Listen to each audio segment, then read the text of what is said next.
इस दुनिया में सफलता किसे नहीं चाहिए।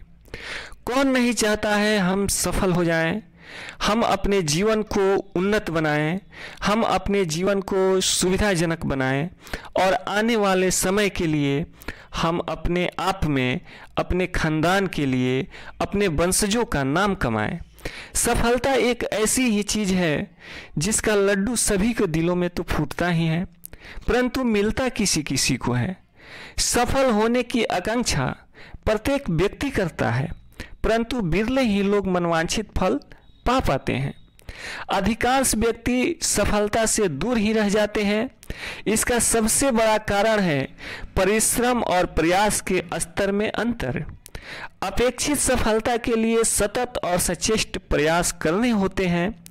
ऐसा करने के बावजूद अगर कहीं आपको असफलता हाथ लगती है, उस समय भी अपने आप को मजबूत करते हुए निराशा से दूर हट जाना चाहिए। अपनी कमियों पर विचार करके स्वयं को पुनः दुगनी ऊर्जा के साथ अपने संघर्ष को साथ लिए अपने मार्ग में कूद जाना चाहिए। आप एक ऐसे स्वर्ण आभूषण बनने के लिए सोच रहे हैं जिसे पूरी दुनिया गले में लटकाए घूमे, परंतु आप उस अग्नि में तपने से बच रहे हैं जिसमें तपकर सोना शुद्ध होता है। यदि आप अग्नि में तपने से बचते हैं तो निश्चित ही अशुद्धियाँ आप में रहेगी और फिर आप किसी के गले का हार नहीं बन सकते हैं। यदि सफल जीवन चाहिए तो आपको सोने की तरह गलना होगा, सोने की तरह तपना होगा और अपने अंदर की सारी अशुद्धियों को आत्मचिंतन के माध्यम से दूर करना होगा। चाहे हजार सफलता हमारे जीवन में आए, चाहे हम किसी भी तरह के पग पग पर ठोकर खाएं, किसी भी तरह के नकारात्मक विचारों से बहुत दूर रहना होगा। जिस दिन हमारे दिल में किसी भी तरह के नकारात्मक विचार आ जाते हैं, उसी दिन हमारे हास की शुरुआत हो जाती है, हमारे मेहनत की उल्टी गिनती शुरू हो जाती है। अपने कमियों पर विचार कर स्वयं को कर्म की अग्नि में कुंदना बनाना होता है। उसके पश्चात ही सफलता स्वर्ण की भांति प्रखर होकर हमारा स्वागत करती है, हमें प्रतिष्ठित करती है। जब कोई प्रतिस्पर्धी किसी प्रतिस्पर्धा में उतरकर नया कीर्तिमान स्थापित करता है तो समस्त संसार उससे चमत्कृत होकर उसकी उपलब्धियों को नमन करता है, परंतु स्मरण रहे कि यह कीर्तिमान क्षण मात्र में किए गए प्रयासों का परिणाम तो नहीं है। इस सफलता में उसके वर्षों के संकल्प की सिद्धि का समावेश है।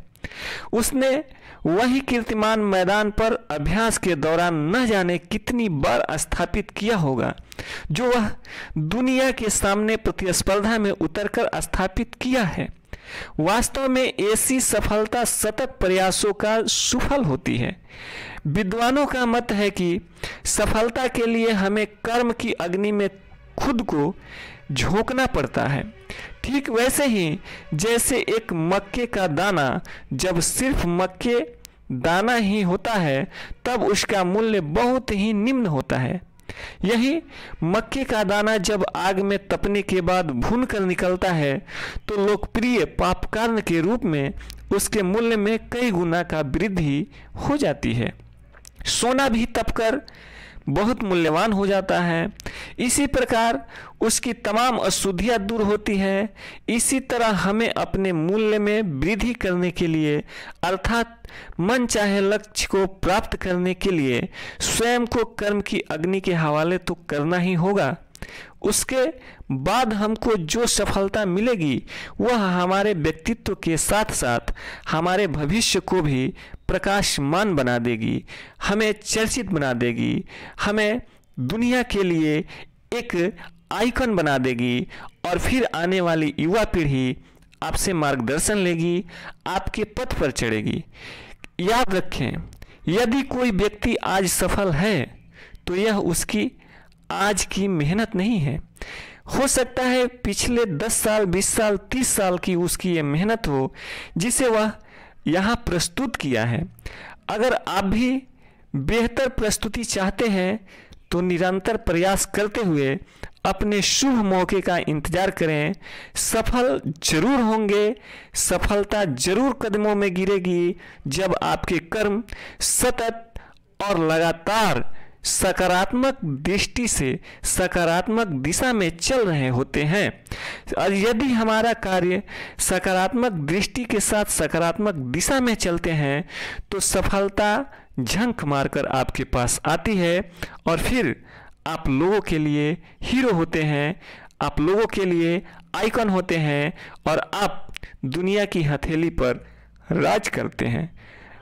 आपकी सफलता के लिए मैं पुनः कोटि कोटि बधाई देता हूँ।